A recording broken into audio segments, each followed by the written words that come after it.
2 Samuel chapter 2, Holman Christian Standard Bible. Sometime later, David inquired of the Lord, "Should I go to one of the towns of Judah?" The Lord answered him, "Go." Then David asked, "Where should I go?" "To Hebron," the Lord replied. So David went there with his two wives, Ahinoam the Jezreelite and Abigail, the widow of Nabal the Carmelite. In addition, David brought the men who were with him, each one to his house with his household, and they settled in the towns near Hebron. Then the men of Judah came, and they anointed King David king over the house of Judah. They told David, "It is the men of Jabesh Gilead who buried Saul." David sent messengers to the men of Jabesh Gilead and said to them, "The Lord bless you, because you have shown this kindness to Saul your Lord when you buried him. Now may the Lord show you kindness and faithfulness to you, and I also will show you the same goodness to you because you have done this deed. Therefore be strong and courageous, for though Saul your Lord is dead, the house of Judah has anointed me king over them."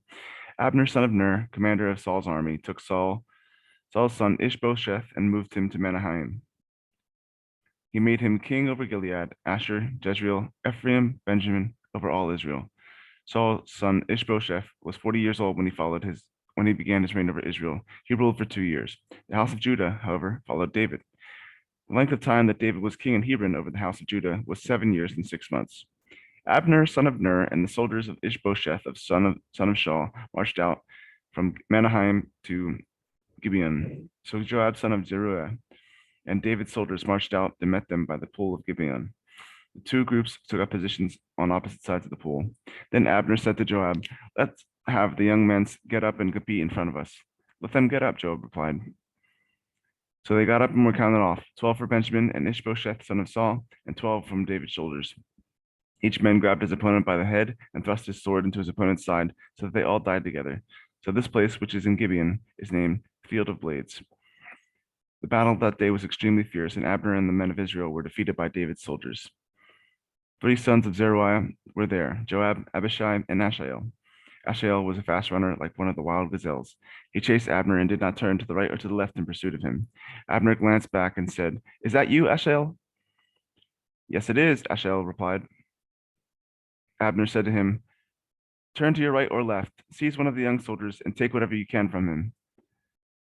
But Asahel would not stop chasing him. Once again, Abner warned Asahel, "Stop chasing me. Why should I strike you to the ground? How could I ever look your brother Joab in the face?" But Asahel refused to turn away, so Abner hit him in the stomach with the end of his spear. The spear went through his body, and he fell and died right there. When all who came to the place where Asahel had fallen and died, they stopped, but Joab and Abishai pursued Abner. By sunset, they had gone as far as the hill of Ammah, which is opposite Giah, on the way to the wilderness of the Gibeon. The Benjaminites rallied to Abner. They formed a single unit and took their stand on top of a hill. Then Abner called out to Joab, "Must the sword devour forever?